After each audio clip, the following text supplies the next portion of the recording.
What's up, everybody? Matthew Myers, 2024 Ignite Financial.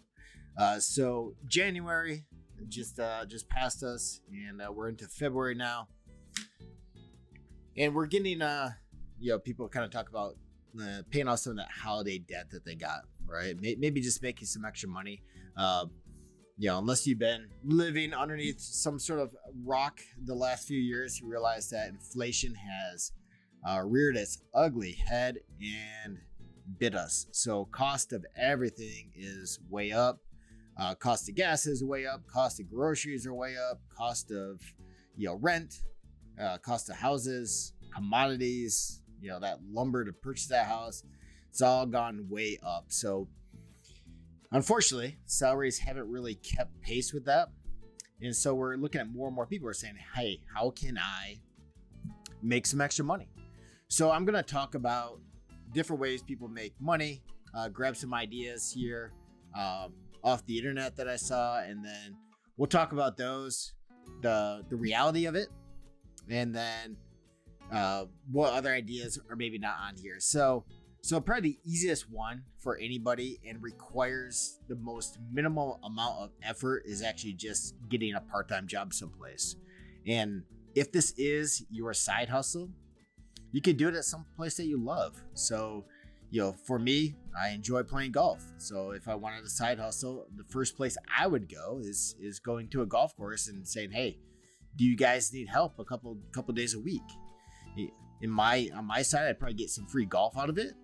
And then I'd also get some extra cash out of it as well. So it's not going to earn a lot of money, but I don't have to worry about filing, any sort of tax returns at the end of the year.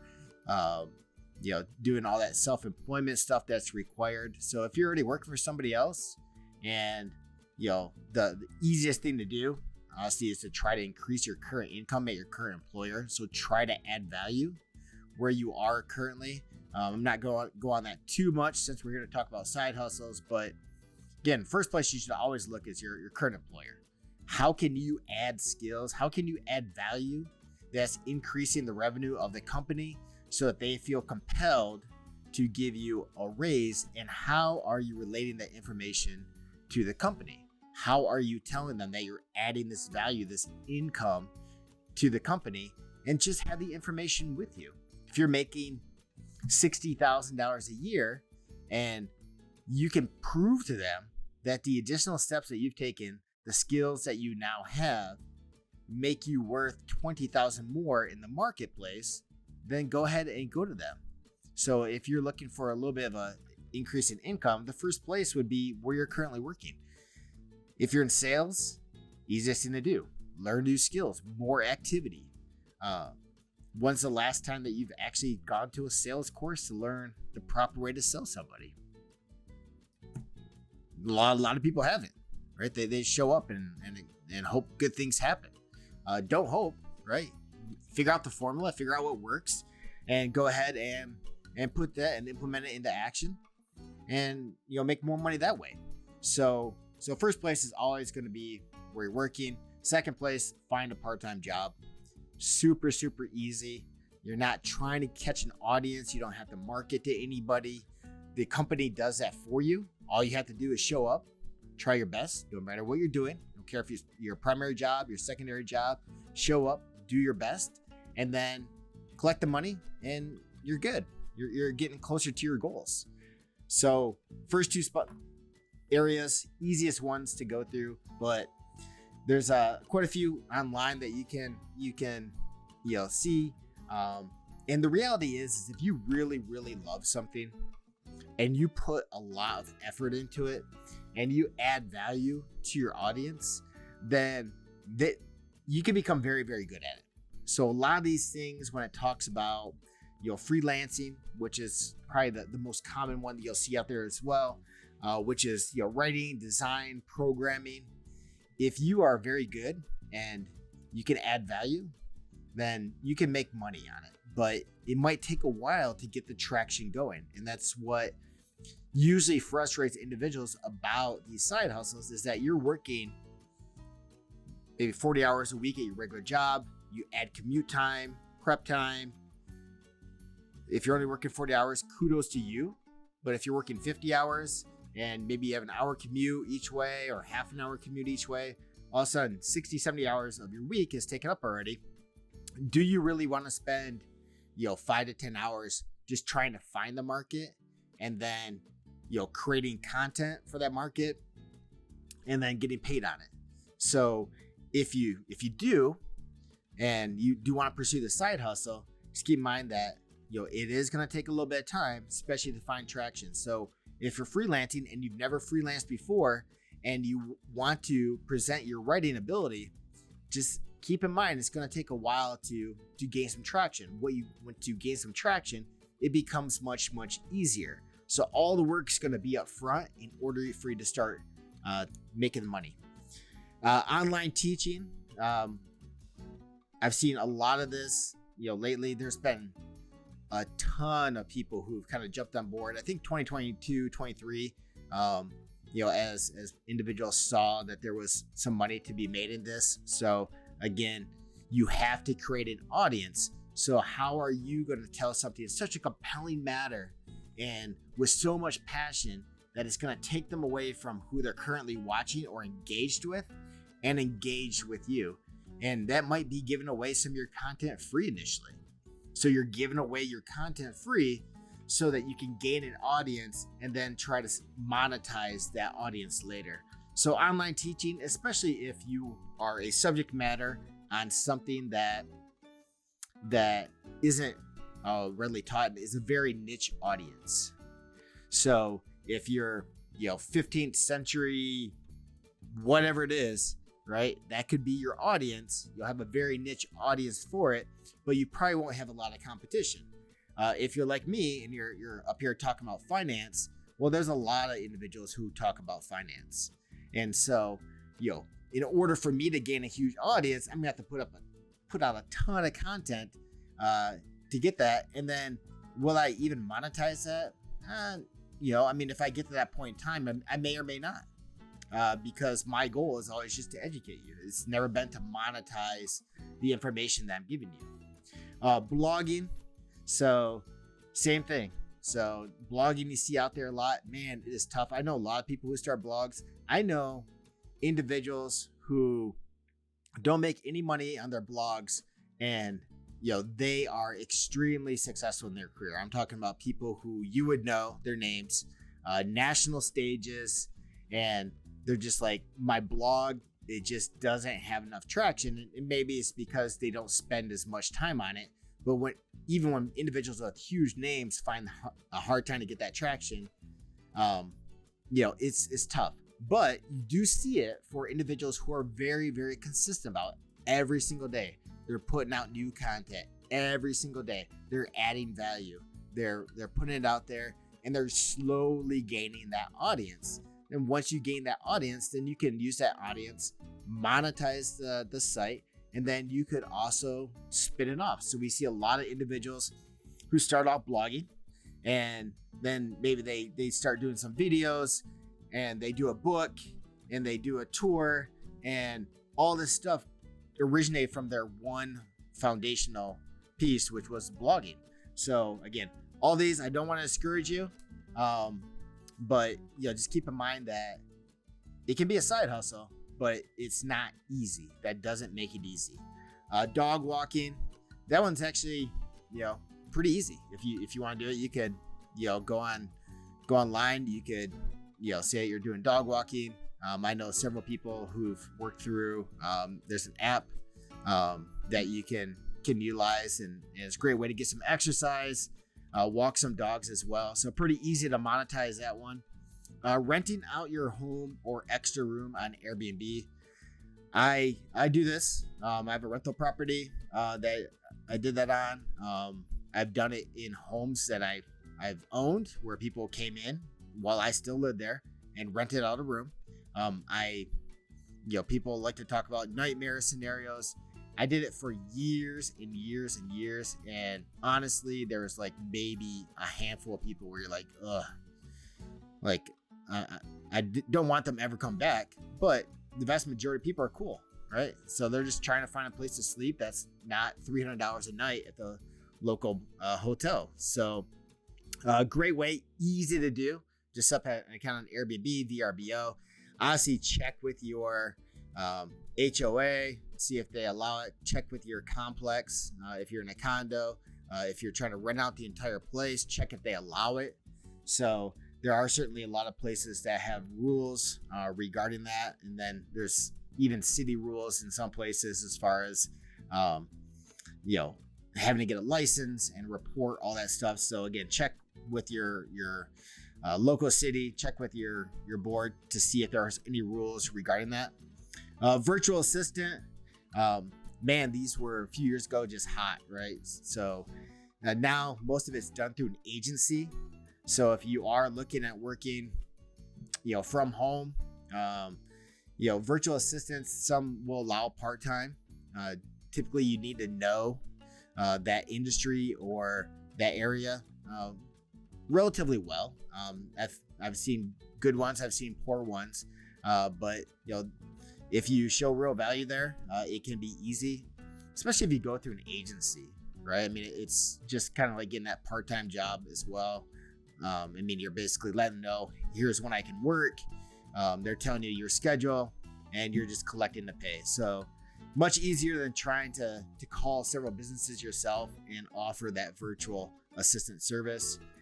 Drop shipping. So this is basically where you create a website.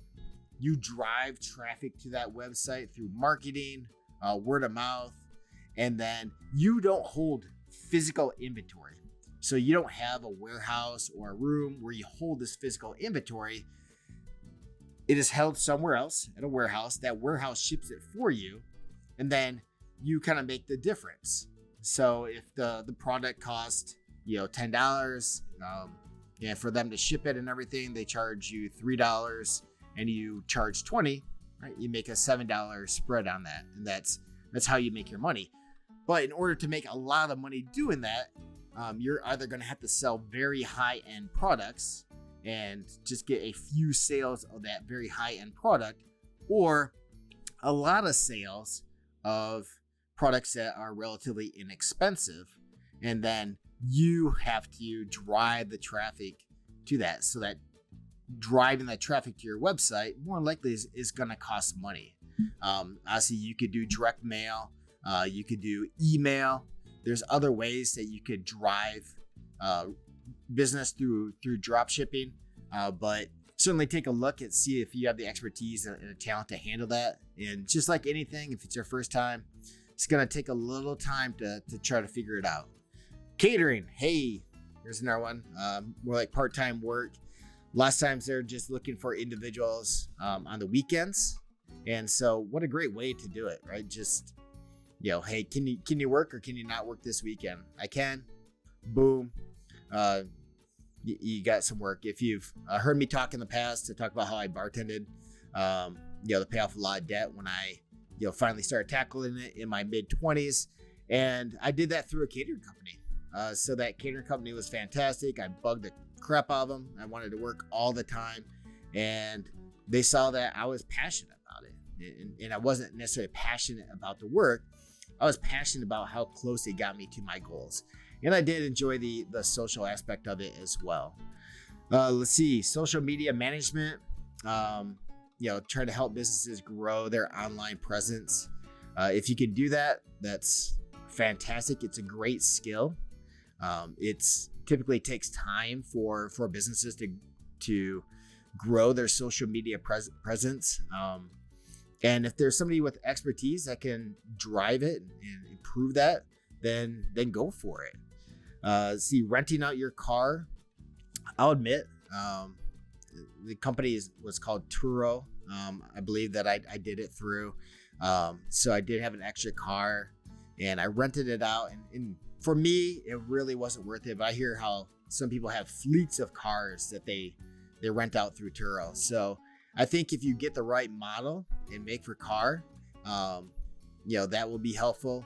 For me, I had an extra truck. I babied that truck. I didn't like the fact that people would smoke in it, right? Even though I had a no smoking rule, things of that nature. But, you can technically go back and try to claim that they smoked in and try to claim money, it's typically not worth it. It's better just to kind of leave the windows down and air it out. But certainly an option for you as far as making some extra money. Photography, stock photos. Stock photos are tough because if you have a lot of photos and you put them out on sites that sell those photos, you'll get some sales, but it is very tough, and it's become much more competitive in recent years for individuals to do that. If you go out and you do photography for a wedding or family photos, you're going to make a lot more money that way. But when you're out and about, you might be taking pictures of, nature and the city and skylines and whatever the case is.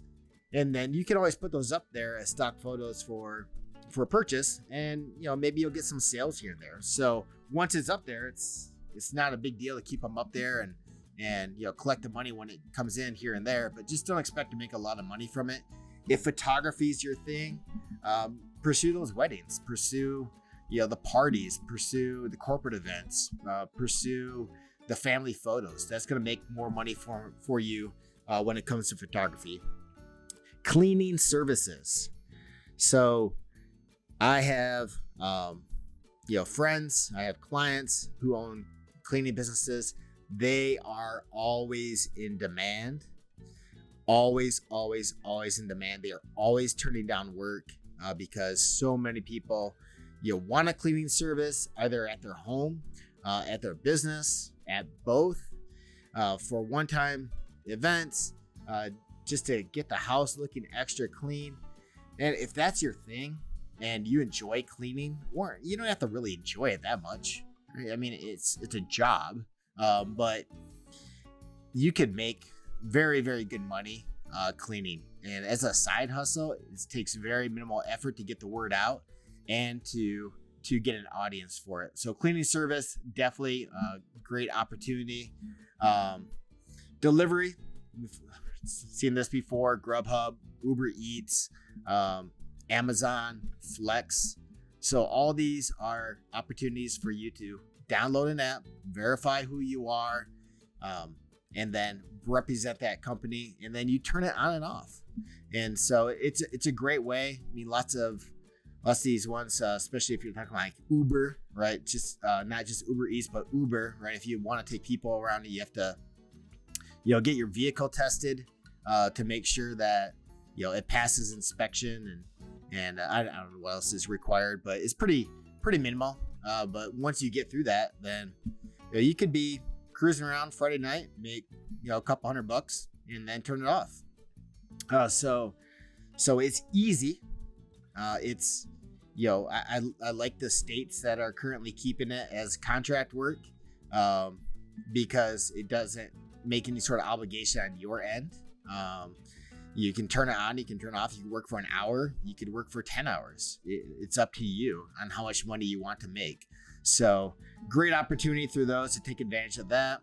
House sitting, it's such a trust thing. Again, if you start that, it might take a while for you to earn the trust and to gain the audience, but house sitting is another great way to make additional money, and real easy too. Just go to someone's house, might have to watch their cat or dog, let them out a couple times, but otherwise you're just making sure that nothing goes wrong in the house, and if anything does, report that and get it taken care of. Other ones I've seen out there, selling artisan goods. If you're artistic, fantastic. I am not. But I love people who are artistic and they're like, oh, this is no big deal. I'm like, oh my God, that's amazing. That is absolutely amazing. They're like, yeah, I'm not going to do anything with it. Well, if you do want to make that into something that's monetary, you can go on Etsy, sell your goods on Etsy. Individuals like myself, I go on Etsy probably more than I ever did before, just because I do love supporting individual businesses and individuals who are creating something that I see of value. Whether it's signs that I have even here at the office, paintings, pictures, you can get dolls on there, get chairs. There's all sorts of things that you can get on Etsy that are made by mainly small businesses. and that's their site. And you go on there and you deal with them. And I found that often these small businesses are a lot more responsive, right? They're quick to email me saying, hey, here's your product. What do you think of it before I ship it out to you? Or, hey, is there anything else I can do for you? I mean, the service is outstanding compared to if I went to a big box store. They really don't care, right? They know that they got me. They probably got a product I need. They don't care if they service me. But for these individuals, it's their business, so it's their livelihood. Or it could just be a side hustle for them, looking to make extra money, but they're doing something that they enjoy. Right in line with Etsy is print on demand. So this could be print on demand for t-shirts, hats. We're seeing more and more of this as, like myself for my business. I'm looking at print on demand for shirts. You'll probably see me in some of my dress shirts has my logo on there. We have hats, has our logo on. We got these little money rolls, has our logo on there. Pens, other things we're just giving to clients. We got coffee cups. If you can do that, print on demand for all those items, fantastic, great way to make additional money. You could also just sell that on Etsy as well as part of that. And then self-publishing. So this comes up in a lot of lists. And so I think the reality of self-publishing is if you self-publish a book and you market the heck out of that book, then you could make some money. And so, but you would have to market because the margin that you're making on each individual book is pretty slim. So you might be making anywhere from $1 to $3. And so, if you sell 1 million, that's great. But there are individuals out there who have published through major publishers, multiple books, and they haven't sold 1 million copies or anywhere close to it. Lots of people who self-publish, they'll, lots of times they give it out as part of their business, or they might go ahead and sell, 1,000 or a couple thousand copies if they do a great job of publishing. It's gonna be nice. You can say that you wrote a book, but chances of making a lot of money in it aren't great. But I think if you use it as a compliment to what you're currently doing to promote yourself, that could be a great way to go to do that. And if you're promoting your side hustle or your business, right, it could propel that business forward. So lots of times the reward from it on the monetary side isn't until further down the road. And so just take advantage of that. So certainly some ideas to do some side hustles for 2024 if you want to make some additional money. Again, 2 easiest ones. We'll go back to them real quick. First one, go to where you're currently working at. Can you increase the income there? Second one, part-time job. No additional effort as far as marketing promotion on your side. It's not yours, right? It's not your business, but if you're looking strictly to add additional income, great way to go. So go out there, make extra money. Matthew Meyer, Ignite Financial. Have a great day.